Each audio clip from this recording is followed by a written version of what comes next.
Now you would have thought, wouldn't you, that banks would actually be grateful to have our money, but it seems that is actually not the case. Just imagine that you've got a bit of cash that you want to pop into the bank, because from what I've heard, we're told, aren't we, that your money is safe in the bank, safer than under your bed. That does seem to be the message they try to push towards us, so you would think the bank would welcome us with open arms. Say, yeah, I'll give you your money, I'll give you a little bit of interest towards it if you put it in one of the right accounts. However, that might not be the case, and I say that because, according to this, a bank who a lot of you probably bank with has set a limit on the amount of money you can deposit in their bank each year. I mean, what possible reason could they have for doing this? Oh, I know! It's because they're closing all the branches, isn't it, more than likely, and therefore do not have the staff to cope with the amount of money that will get placed in your accounts, no doubt. Not admittedly, I could be wrong, but anyway, according to this, the article says that Barclays, of all banks, has spelled out the rules for cash deposit limits for customers after a query from their saver. The new rules apparently came into effect from the start of July, and I'm guessing they didn't exactly want to broadcast it because, I don't know about you, but I didn't exactly hear about this before now. With each customer apparently getting an annual maximum limit of £20,000 for how much they can pay into their accounts. And yes, admittedly, I know a lot of us are not lucky enough to have £20,000 in cash that we want to deposit in the bank. However, what if someone does?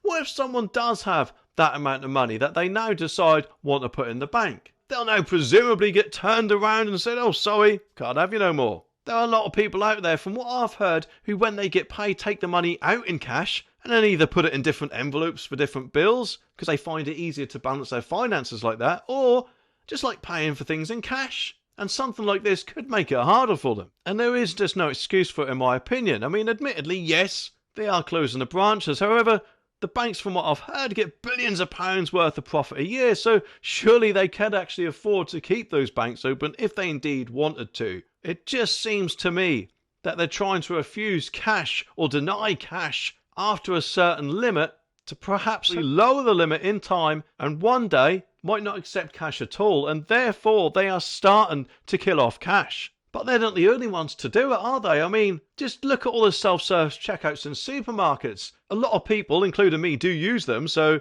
I guess a part of the problem. However, I do respect everyone's right to use cash, and there should always be an option available for people to pay with cash and deposit as much cash as they like in your bank. And if I were these people and the bank refused to take my cash after a certain amount, then I would find a different bank. I of course don't know about you, but that is what I would do, and it's entirely up to you what you do. I'm not going to get in trouble for this, YouTube. But anyway, apparently Barclays would be good enough to inform a customer when they are approaching their deposit limit. You can apparently also check how much you've got left after using a self-service device by talking to a staff member in person. You're lucky you can find one with all the banks closing, eh? Over the phone, or by getting in touch via the app. There's says here, look, if you want to pay money into a Barclays account, but you are not a customer with the bank, you can use any of three methods.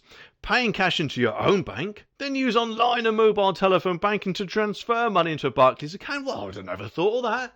Oh, what a brilliant idea. Why have I been going wrong all these years, hey? Setting up a standing order with your bank or opening an account with Barclays to make payments in person, over the phone, online via the bank's app. Well done, Barclays, for stating the bloody obvious. And of course, I don't know about you, but I think now that Barclays is doing this, and actually thinking about it, some other banks might be doing this as well, but I probably don't actually want to broadcast it, I'm guessing. But now that Barclays have started doing this, more and more banks will more than likely be doing it as well if they're not. It just makes me wonder just how long that £20,000 limit will stay before it gets reduced over the years. I'm betting by this time in 10 years' time, that limit would have halved. But I guess we'll just have to wait and see, won't we, eh?